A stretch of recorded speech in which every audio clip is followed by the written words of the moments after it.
बिस्मिल्लाहिर्रहमानिर्रहीम। अस्सलाम वालेकुम स्टूडेंट्स। आज जो मैं लेक्चर आपको करवाने जा रही हूँ वो आपकी इंग्लिश लैंग्वेज और इंग्लिश ग्रामर को बेहतर करने में आपकी बहुत मदद करेगा। तो इसके लिए स्टूडेंट्स आपको वीडियो को एंड तक देखना पड़ेगा। आज मैं आपको पास्ट टेंस के सिंपल, इंटेरोगेटिव, नेगेटिव सेंटेंसेस का चार्ट बनाना बताऊँगी। सेंटेंसेस आपको मैं पहले करवा चुकी हूँ। पिछली वीडियोस में आपने प्रेजेंट के चार्ट में फार्मूलाज के बारे में आपको बताया गया था।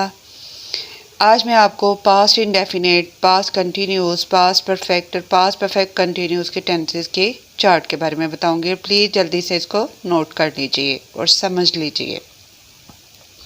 सबसे पहले हमारा पास्ट का सबसे पहला टेंस है पास्ट इंडेफिनिट, जिसको उर्दू में फ़ेल माजी मुतलिक भी कहा जाता है। पास्ट इंडेफिनिट का सिंपल बनाने के लिए स्टूडेंट हम सबसे पहले सब्जेक्ट लगाएंगे। सब्जेक्ट के बाद पास्ट टेंस की वजह से वर्ब की सेकंड फॉर्म लगेगी और फिर ऑब्जेक्ट पर ये टेंस ख़त्म हो जाएगा। इसका नेगेटिव बनाने के लिए स्टूडेंट सबसे पहले हम सब्जेक्ट का इस्तेमाल करेंगे। डिड नॉट इसका हेल्पिंग वर्ब होगा, वर्ब की फर्स्ट फॉर्म और ऑब्जेक्ट होगा। स्टूडेंट्स इसमें हम वर्ब की फर्स्ट फॉर्म इसलिए लगाएंगे क्योंकि डिड जो है डू की सेकंड फॉर्म है और इस सेकंड फॉर्म की जगह पे ये सेकंड फॉर्म एक किस्म की यूज़ हो रही है। जैसा कि स्टूडेंट से थोड़ा सा मिलता जुलता मैं आपको बताती हूँ कि जैसे प्रेजेंट इंडेफिनिट में उसका सिंपल सेंटेंस जो था वो हमने सिंपल ही तरीके से बनाया था बगैर हेल्पिंग वर्ब के, जबकि उसका नेगेटिव और इसका इंटेरोगेटिव हमने हेल्पिंग वर्ब के साथ बनाया था। और उसके नेगेटिव में ही शी इट के साथ डज और आई वो यू दे के साथ डू लगा था। तो स्टूडेंट डज जो है उसमें एस का इजाफा होने की वजह से हमने वर्ब की फर्स्ट फॉर्म के साथ एस या ई एस का इजाफा नहीं किया था। बिल्कुल same as it past indefinite में हम ये डिड उस डू की सेकंड फॉर्म की वजह से हम यहाँ पे अपनी वर्ब की फॉर्म को चेंज कर देंगे और यहाँ पे आ जाएगा वर्ब की फर्स्ट फॉर्म। और इसके इंटेरोगेटिव में स्टूडेंट डिड जो है हेल्पिंग वर्ब पहले आ जाएगा तमाम टेंसेस की तरह, जैसे मैंने आपको बताया था कि इंटेरोगेटिव में हेल्पिंग वर्ब सबसे पहले आ जाता है, फिर उसके बाद सब्जेक्ट, फिर वर्ब की फर्स्ट फॉर्म, फिर ऑब्जेक्ट और फिर इंटेरोगेटिव मार्क। उसके साथ इसका चौथा पार्ट है कि WH की फैमिली का कोई सा भी मेंबर वो हम हेल्पिंग वर्ब से पहले लगाएंगे, जिसमें क्यों, क्या, कब, कैसे, कहाँ वगैरह का इस्तेमाल होता है।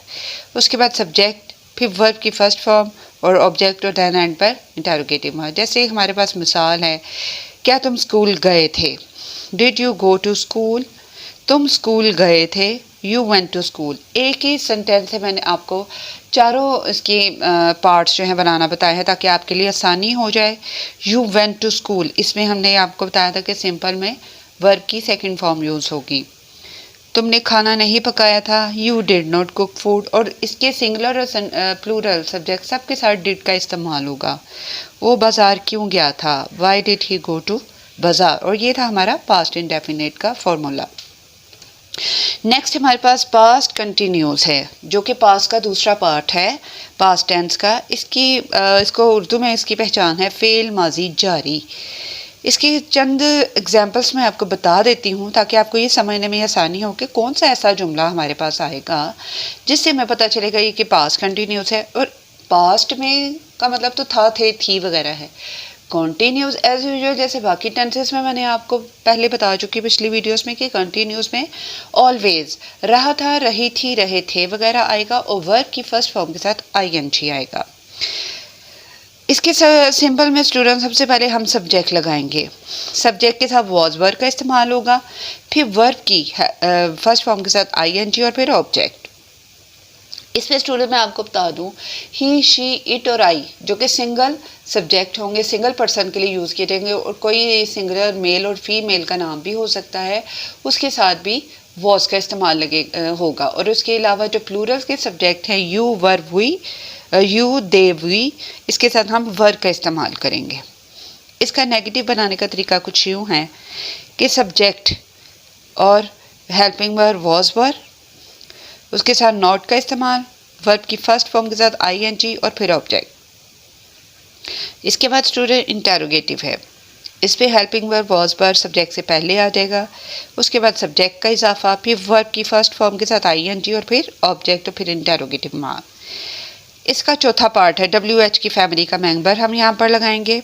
उसके बाद वॉज वर्ब का इस्तेमाल होगा जो कि हेल्पिंग वर्ब है, सब्जेक्ट का इस्तेमाल होगा वर्ब की फर्स्ट फॉर्म के साथ आईएनजी और देन ऑब्जेक्ट के बाद इंटरोगेटिव मार्क। इसकी मिसाल मैं आपको कुछ बता देती हूँ कि जैसे हम स्कूल जा रहे थे, we were going to school. हम स्कूल नहीं जा रहे थे, we were not going to school. क्या हम स्कूल जा रहे थे, were we going to school. हम स्कूल क्यों जा रहे थे, why were we going to school और फिर एंड पे interrogative mark. The third one, past का थर्ड वन टेंस है पास परफेक्ट टेंस, जिसको उर्दू में इसकी पहचान है फेल माजी मुकम्मल। इसके आखिर में चुका था, चुकी थी, चुके थे वगैरह आता है। सिंपल बनाने के लिए सब्जेक्ट के बाद हैड, फिर वर्ब की थर्ड फॉर्म और फिर ऑब्जेक्ट। प्रेजेंट परफेक्ट में हैज़ हैव का इस्तेमाल हुआ था, जबकि पास की बात हो रही है इसलिए हैड का मतलब यहाँ पे था, थी, थे वगैरह में इस्तेमाल होगा। स्टूडेंट ये सिंगुलर और प्लूरल दोनों सब्जेक्ट्स के साथ हैड ही का इस्तेमाल होगा। नेगेटिव में सब्जेक्ट के साथ हैड, फिर नॉट, फिर वर्ब की थर्ड फॉर्म और फिर ऑब्जेक्ट। इंटरोगेटिव में सब्जेक्ट से पहले helping verb had, subject, verb की थर्ड फॉर्म और ऑब्जेक्ट और फिर इंटरोगेटिव मार्क। फिर WH की फैमिली के साथ हैड, सब्जेक्ट, वर्ब की थर्ड फॉर्म और फिर ऑब्जेक्ट और फिर लास्ट में इंटरोगेटिव मार्क्स पुट करेंगे और फिर ये हमारे सेंटेंसेस कंप्लीट हो जाएंगे। चंद एग्जाम्पल मैं आपको इसकी बता देती हूँ कि जैसे सिंपल में मैं खेल चुका था, आई हैड प्लेड, वो नहीं सो चुकी थी, she had not sleep, sorry student, she had not slept. क्या हम खाना खा चुके थे, हैड वी ईटन फूड। अब लास्ट इसका स्टूडेंट्स टेंस है पास्ट का, पास्ट परफेक्ट कंटिन्यूस। पास्ट में था है, परफेक्ट जो है वो उसमें हैड का इस्तेमाल उसकी कंटिन्यूस की वजह से वर्ब की फर्स्ट फॉर्म के साथ आईएनजी, और इसको उर्दू में कहा जाता है फेल माजी मुकम्मल जारी, जिसमें स्टूडेंट मुकर्ररा वक्त दरकार होता है, मुकर्ररा मुद्दत दरकार होती है, जिसमें मैंने आपको पहले भी टेंसेस पे बता चुकी पिछली वीडियोस में कि अगर तो मुकर्ररा वक्त या मुद्दत का हमें अंदाज़ा है तो सिंस का इस्तेमाल लगे होगा, और अगर हमें मुकर्ररा वक्त और मुकर्ररा मुद्दत का अंदाज़ा नहीं है कि कब की बात हो रही है तो उसके लिए फोर का इस्तेमाल होगा। Is that simple. इसका सिंपल सेंटेंस हम कुछ यूँ बनाएंगे, subject had been, helping verb होगा, वर्ब की first form object plus for या सिंस और फिर टाइम। फिर नेगेटिव में सब्जेक्ट के बाद हैड और बीन के दरमियान में नॉट का इजाफा, वर्ब की फर्स्ट फॉर्म के साथ आईएनजी, ऑब्जेक्ट, फिर फोर सिंस का इस्तेमाल और फिर एंड पर टाइम।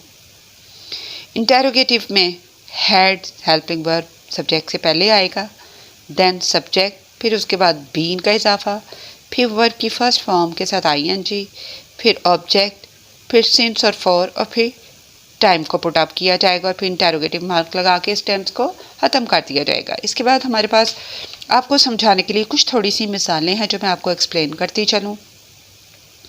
मैं 2 घंटे से सो रहा था, इसमें हमें वक्त का तयन का नहीं पता, इसलिए यहाँ इसमें फोर का इस्तेमाल होगा। मैं 1970 से पढ़ा रहा हूँ, इसमें हमें मुद्दत का अंदाज़ा है, इसमें सिंस लगेगा।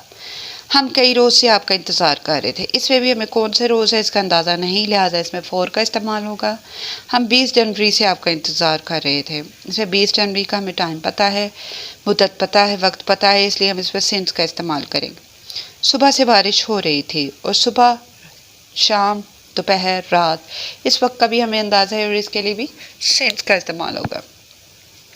तो स्टूडेंट्स बताइए मुझे कि आपको इन फार्मूलाज की समझ आई है?